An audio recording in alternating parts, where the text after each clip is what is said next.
That back there is Red Rock Canyon. This little town down here is called Blue Diamond. It's full of hippies. Nice little community, but very expensive to live there. And Vegas is just through those hills there. Anyway, I'm out for a little morning hike and see what I say. Where'd he go? There he is. Apparently, I'm in his turf. He keeps standing there and snarting at me. There's one there. There's one down there. There's a couple down there. I think I counted 6 of them. Those are wild burrow.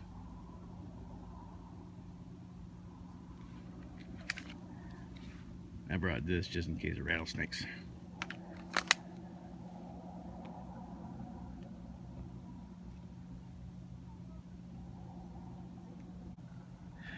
And up over those mountains is Mount Charleston and stuff like that. You can't see that peak.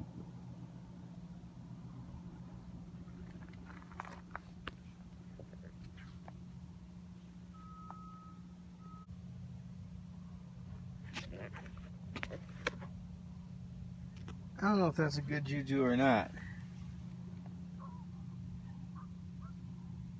That's a rabbit's foot.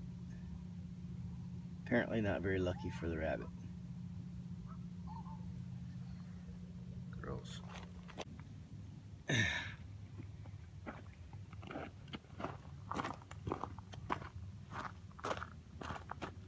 Hi. That's Red Rock Canyon. And over my left shoulder, about, I don't know, 10 or so miles away, is Mount Charleston. But I'm out here hiking around, having wild burros yell at me, a bunch of lizards staring at me as I walk by, and so for the next few seconds, go ahead and enjoy the view. It's beautiful up here.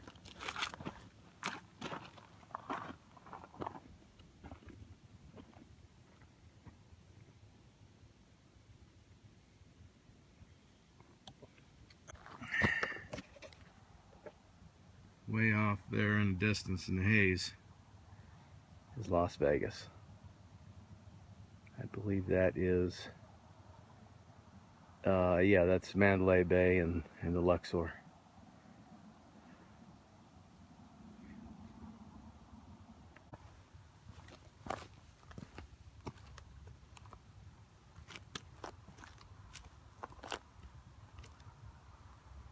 Over my left shoulder is that's Mount Potosi, or Potosi, however you want to say it. That's west. California is that way, on the other side of that mountain. And Sandy Valley is on the other side of that mountain. Not going to climb. I was going to climb that one, but I think I'll do that after Charleston. It's about 2.5 hours into this hike, and just about 5 miles, and I'll head back to the car. I'm getting hungry. See you back at the house. So I'm rapidly coming up on 50, the half-century mark, and you know, I moved here in the Las Vegas Valley area about a decade ago. Well, actually 10 years ago. In July was my 10-year anniversary. I moved here in July of 2005, and one of the things I really enjoyed doing that first summer that I was out here was exploring the desert. And one of my favorite places to go, especially in the summer, is up to Mount Charleston. There's a little kind of vacation community up there, and the road terminates at the Mount Charleston Lodge, which is a pretty decent place to eat. And the last time I went hiking up Mount Charleston was, I'm 39 years old, I'm coming up on 40. I was 30 pounds lighter than I am now, And the trailhead that I hiked was at about 8,000 feet, and it went up to about 9,000 feet. And I remember how hard it was to breathe at elevation. So for the last 8 weeks now, since I got back from vacation, I've been hiking and I've been biking. It's one of the reasons why I've been making videos, because I'm just too damn tired. And I'm kind of lazy. And I got to use Microsoft. This actually is going to be done on my iPad, or my iPhone, so we'll see how this turns out. So since we moved here into Pahrump, every morning when I'm stirring my coffee, I look out my kitchen window and my garden window there at the sink, and I look at Mount Charleston. The son of a bitch is staring me in the face every morning, and I kind of like to be standing up there and looking down. You know, I'm intrigued by mountains, and I'm intrigued by trails and roads. I always want to know where they're going to go. So the reason why I'm going to climb that bitch on the 12th of September, weather permitting, I'm going to climb that thing. And it's from the trailhead at the road to the summit and back is 16 and a half miles round trip. So based on my research, they're saying a lot 14 hours for that hike. On the 12th of September, I don't know if we'll have 14 hours of total daylight. So I'm going to have to go in the dark, which is why I'm going up there next week to take the first leg of that trail, because I'll probably be doing that in the dark when I summit. I don't want to get lost. Anyway, if you back, to understand why I'm so hell-bent on climbing this mountain, you have to go back 15 years to 2000. In 1999, I don't know if you've been watching my videos, you see that truck cab out in my driveway, that dually truck cab. I bought that truck in 1999, and it had a diesel engine in it. It's not important other than just to set up the story.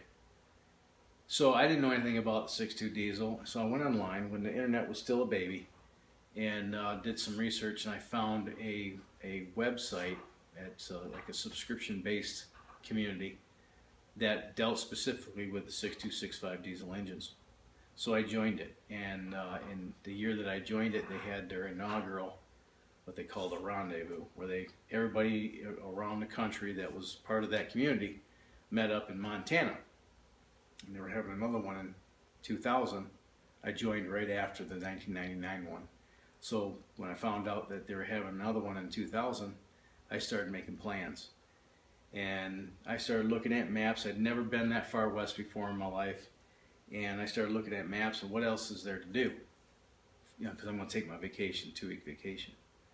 So there was the Glacier National Park in northern Montana, and then there was Yosemite down in southern Montana, and the Grand Teton National Park in Wyoming.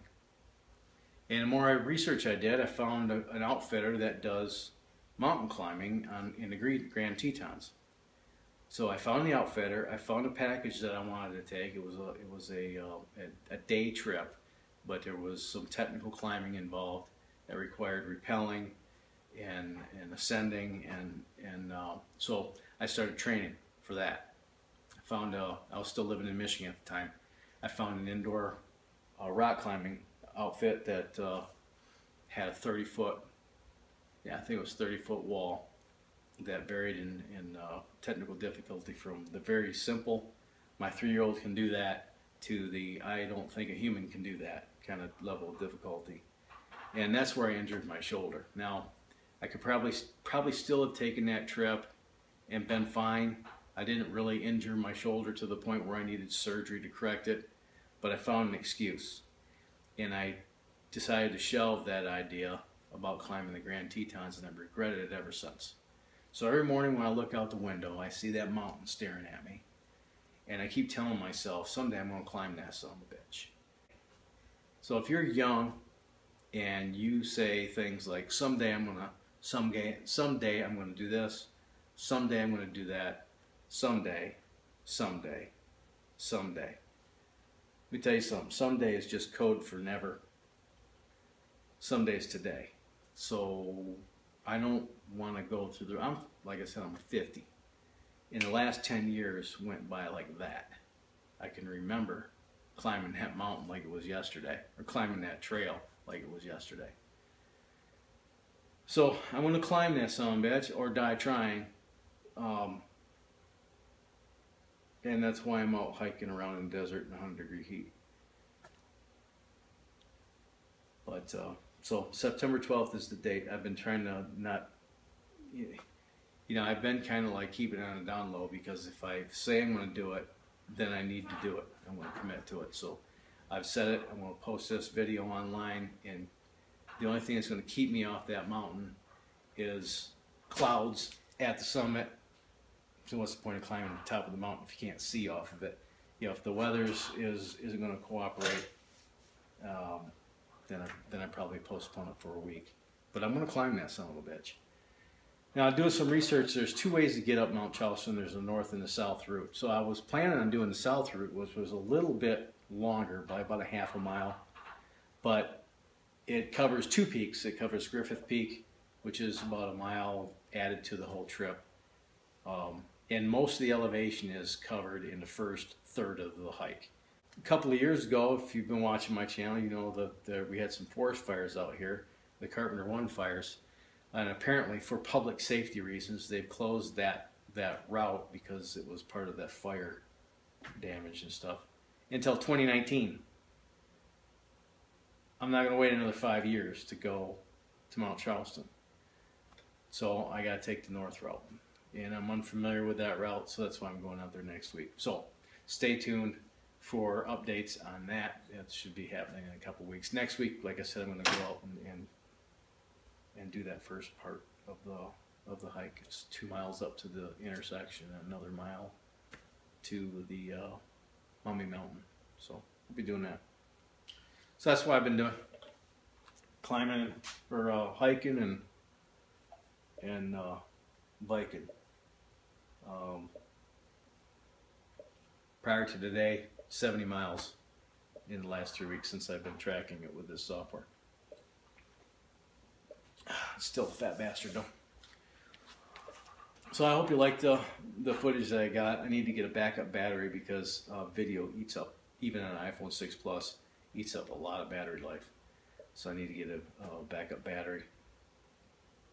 Let me know what you think about the edit and the quality of this video. If you like it, give me a thumbs up. If you don't, don't. So until next time, have fun, stay safe, shoot straight, and you have a splendid day. I don't know what to look at. There's nothing to look at. So, later.